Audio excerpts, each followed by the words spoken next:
शमशान घाट का रास्ता।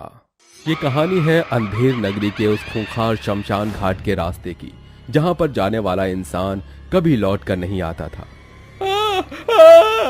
कोई बचाओ मुझे। अचानक ही आधी रात में एक आदमी के चिल्लाने की आवाज पूरे गांव में गूंज गई। वो आवाज उसी भयानक रास्ते से आई थी। उसकी चीख सुनकर पूरे गांव वालों की रूह तक कांप उठी और सभी लोगों ने अपने घरों में चिराग जलाकर अपनी सभी खिड़की दरवाजों को बंद कर दिया। यहाँ रोजाना ही ऐसी भयानक आवाजें आती रहती थीं। अगली सुबह, मैं काम पर जा रहा हूँ। ठीक है, सुनिए जी, शाम को जरा जल्दी घर लौट आइएगा। ऐसे बोलकर वो आदमी काम पर चला गया। अंधेर नगरी के उस गांव में सिर्फ 2 से 4 रास्ते ही थे जो अलग अलग दिशाओं को जाते थे। उन्हीं में से एक वो शमशान घाट का रास्ता था, जहां अपने कामों की खातिर लोगों को न चाहते हुए भी जाना पड़ता था। इस रास्ते पर सूना है, भूतों चुड़ैलों का निवास है, क्या पता। वो नौजवान ऐसे ही बोलता हुआ आगे बढ़ता रहा। जाते वक्त तो उसे कुछ भी नहीं हुआ, लेकिन काम से लौटते हुए उसे लगभग शाम सी हो चली थी। आज तो मुझे बहुत देर हो गई। वो आदमी जल्दी जल्दी अपने कदमों को बढ़ाने लगा ताकि उसे वो शमशान घाट का रास्ता रात के समय पार न करना पड़े। और जैसे ही वो उस रास्ते पर पहुंचा, अचानक ही उसके कदम रुक गई और उसने एक गहरी सांस ली। क्या मुझे अब इस वक्त इस रास्ते में कदम रखना चाहिए? सूर्य अस्त पर था और वो नौजवान कुछ नहीं समझ पा रहा था कि वो क्या करे। ऐसे डरने से क्या होता है, मुझे मेरे घर तो जाना ही है। ऐसे बोलकर उस नौजवान ने शमशान घाट के रास्ते में अपना पहला कदम रखा। उसके वहां कदम रखते ही पेड़ों पर से चमगादड़ उड़कर भागने लगे। जय श्री राम, जय भोले बाबा, जय हनुमान। वो आदमी ऐसे ही बोलते बोलते डरता डरता आगे बढ़ने लगा और अब तो अंधेरा भी छा गया था।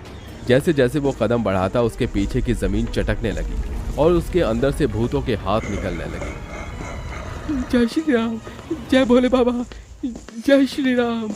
वो आदमी बस चल ही रहा था कि तभी उसे उसके कदमों में कुछ महसूस हुआ और वो उससे अटक कर गिर गया। उसके पैरों में थी उसी के जैसे एक नौजवान की लाश। उसे देखकर वो आदमी जोर जोर से चिल्लाने लगा, लेकिन ये सब कुछ तो बस ट्रेलर था। इस सब के बाद शुरू हुआ शमशान घाट में मौत का तांडव। अचानक ही बड़े ही जोर जोर से हवाएं चलने लगी। हवा की वजह से पेड़ों के पत्ते बिल्कुल घुंघरू की तरह बजने लगे। आसपास से जंगली जानवरों के रोने की चिल्लाने की आवाजों से मानो आसमान फट रहा हो और शमशान घाट में बुझी हुई चिताओं में अचानक ही आग जलने लगी। ये सारा मंजर देख उस नौजवान का दिल बाहर आने को तैयार था, लेकिन इंसान की पुरानी आदत मौत के बीच से भी जिंदगी को खींचने की उम्मीद को वो कभी नहीं छोड़ता। बस यही उस आदमी ने भी किया। ये सब कुछ देखकर वो जोर से भागने लगा। जय श्री राम, जय हनुमान, जय श्री राम, जय हनुमान। वो बेचारा अपनी पूरी ताकत से भाग रहा था कि तभी उसके सामने से जमीन चिर गई और उसमें से बहुत सारे भूत और कंकाल निकल आए। मुझे जाने दो, मुझे जाने दो। वो नौजवान उनसे विनती करने लगा, लेकिन वो सभी बस कठपुतलियों की तरह उसकी तरफ बढ़ रहे थे। उन सभी को ऐसे अपनी ओर बढ़ता देख वो आदमी वापस से पीछे की तरफ भागा और पीछे उसने जो देखा उसे देखकर उसकी जीने की उम्मीद खो गई। मुझे माफ करना मीना, मैं तुम तक नहीं पहुंच पाऊंगा, मैं नहीं पहुंच पाऊंगा। वहां उस नौजवान ने देखा कि एक चुड़ैल कमर तोड़कर उसकी तरफ बढ़ रही थी। उसका सिर उसके पैरों से मिल रहा था और वो पूरी पीछे की तरफ मुड़ी हुई थी। उसकी आंखें बिल्कुल काली और रंग सफेद के साथ खून में सना हुआ था। वो तेजी से उस नौजवान के पास आई और एक ही झटके में उसकी सांसों को रोक दिया। बेचारा वो आदमी कुत्ते से भी बुरी मौत मरा। यही तो था वो सच जिसकी वजह से हर कोई उस रास्ते से गुजरने में डरता था। न जाने उस शमशान घाट में ऐसी ही कितनी तड़पती आत्माओं का बसेरा था जो लोगों की जिंदगी की शांति को छीन रही थी। मौत का सिलसिला रोजाना ऐसे ही जारी था।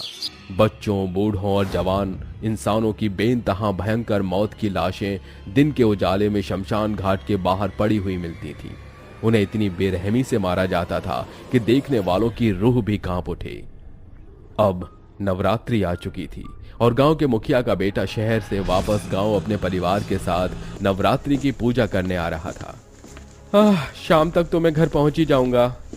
व्योम को गांव तक पहुंचने में लगभग शाम सी हो गई ओ शाम हो चली है, लेकिन कोई नहीं, अब तो बस में पहुंचने ही वाला हूं। चलो इस शमशान घाट से ही चलता हूं।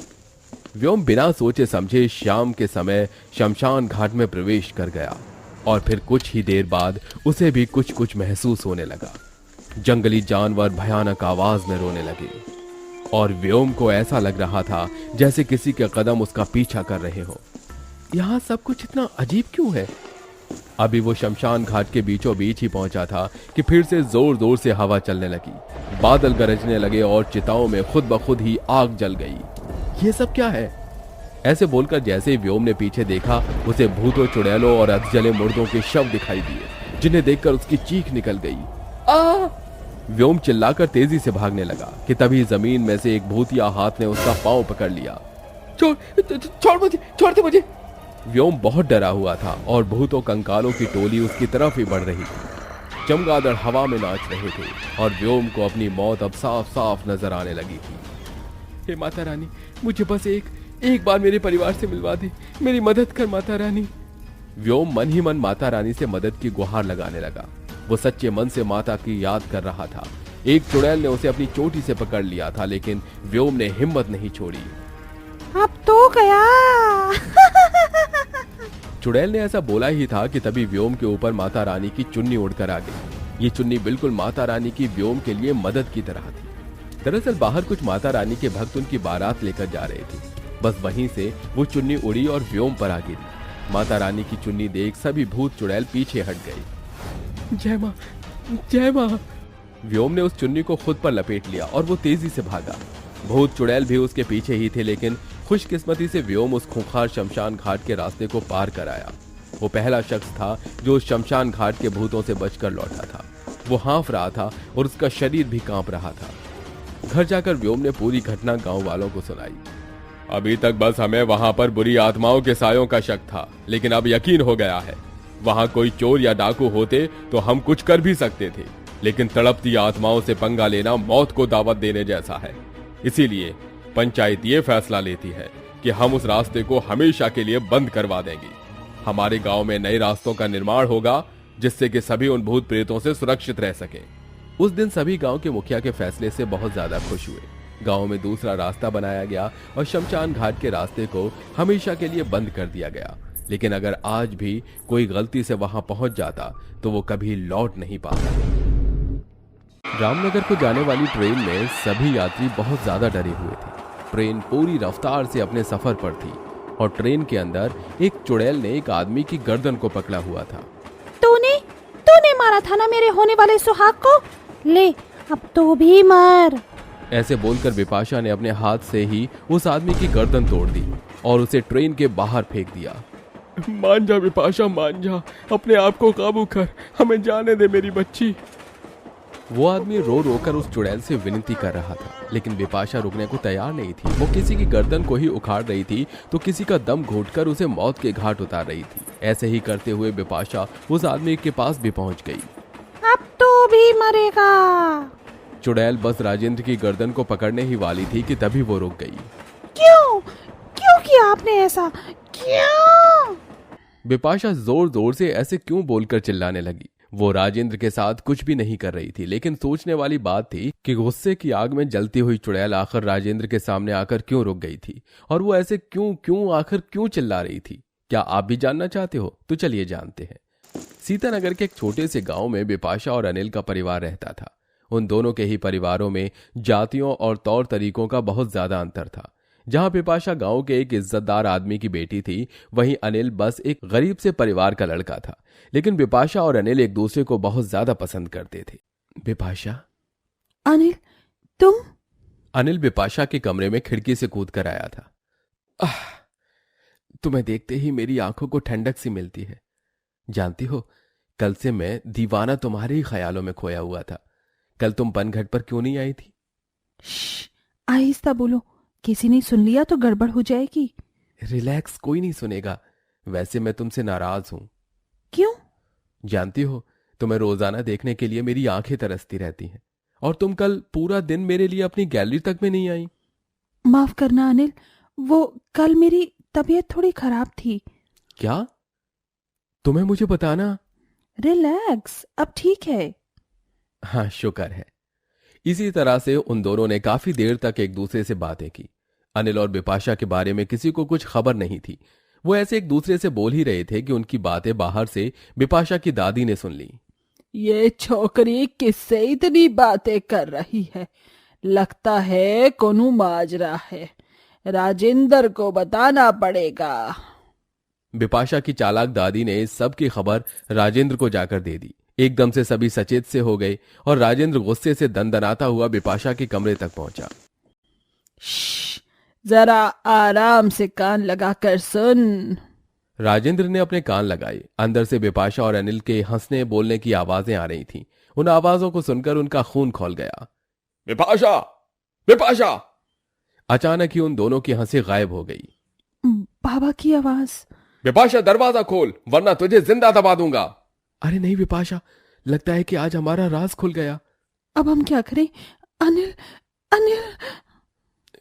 घबराओ नहीं, मेरे साथ आओ। देख क्या रहे हो, दरवाजा तोड़ दो।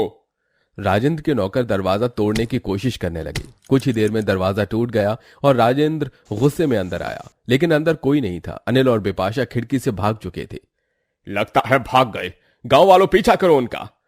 राजेंद्र अपने आदमियों के साथ उन्हें ढूंढने निकल गया। सारे गांव में राजेंद्र की बेटी के भागने की खबर फैल चुकी थी और बहुत सारे गांव वाले राजेंद्र के पक्ष में थे। एक तरफ सभी बिपाशा और अनिल को किसी राक्षस की तरह ढूंढ रहे थे, तो वहीं दूसरी तरफ। घबराओ नहीं बिपाशा, मैं तुम्हें यहां से बहुत दूर ले जाऊंगा। हम वहां जाकर शादी कर लेंगे और एक दूसरे के साथ रहेंगे। शादी? हाँ शादी। आखिर एक दिन तो हमारे रिश्ते को इस मुकाम तक आना ही था। अब जल्दी करो। अनिल और बिपाशा रेलवे स्टेशन की तरफ भाग रहे थे। गांव का एक एक आदमी उन दोनों की ही तलाश में था। वो दोनों स्टेशन पर बस पहुंचकर ट्रेन का इंतजार ही कर रहे थे कि वहीं उन्हें एक गांव के ही आदमी ने पहचान लिया और राजेंद्र को उनकी खबर दे दी। अच्छा, तो वो गद्दार वहां है। चलो भाइयों।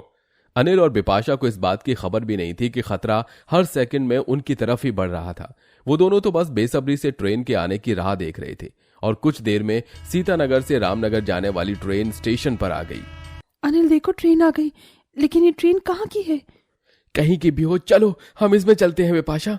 अनिल और बिपाशा ट्रेन में चढ़ गए, लेकिन बदकिस्मती से उन्हें ट्रेन में चढ़ते हुए राजेंद्र ने देख लिया और वो सब भी उन दोनों के पीछे ही पीछे ट्रेन में चढ़ गए। वो ट्रेन कोई आम ट्रेन नहीं बल्कि शादियों की ट्रेन थी। उस ट्रेन के अंदर ऐसी सुविधा थी कि लोग उसके अंदर शादी कर सकते थे। उसके अंदर पंडित वगैरह थे और काफी लोगों की तो उसमें शादी भी हो रही थी।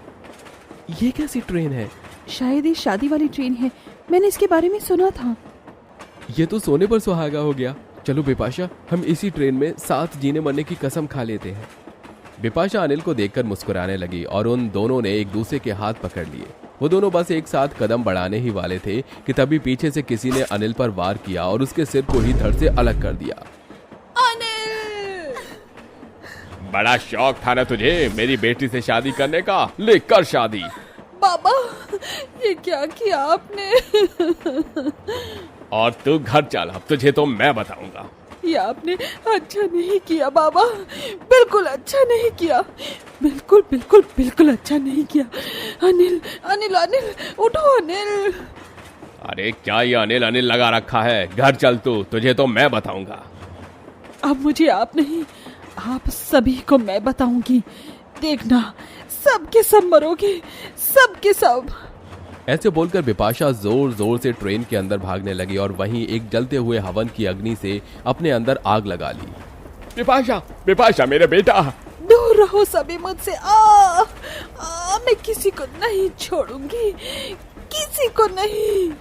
बिपाशा तड़प तड़प कर वहीं मर गई। लेकिन ऐसे मरने के बाद ना अनिल और ना ही बिपाशा किसी की भी आत्मा को शांति नहीं मिली और वो भूत चुड़ैल के रूप में लौट आए और एक एक करके सभी गांव वालों की जान लेने लगी और काफी सारे लोगों को मारकर बिपाशा अपने बाप के पास आकर रुक गई और जोर जोर से रोकर उसे मारने की वजह पूछने लगी।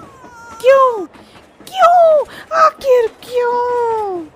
मैंने तो तेरे भले के लिए ऐसा किया था, लेकिन तूने। आपने सिर्फ अनिल के हालात देखे, आपको कभी हमारी मोहब्बत क्यों नजर नहीं आई? बाबा, क्यों किया ऐसा? जो काम तू जीते जी न कर सकी वो करने की मैं तुझे अब इजाजत देता हूँ। इस दुनिया में न सही दूसरी दुनिया में तुम एक दूसरे के साथ रह लेना। आज इस ट्रेन में वो होगा जो कभी नहीं हुआ। आज मैं खुद तुझे अनिल से शादी करने की इजाजत देता हूँ। कर तू अपनी पसंद से शादी। राजेंद्र की बात सुनकर बिपाशा मुस्कुराने लगी। फिर क्या था, ट्रेन में मौजूद पंडित को बुलवाया गया, मंडप सजाया गया और ट्रेन के यात्रियों ने मिलकर बिपाशा और अनिल की शादी करवाई।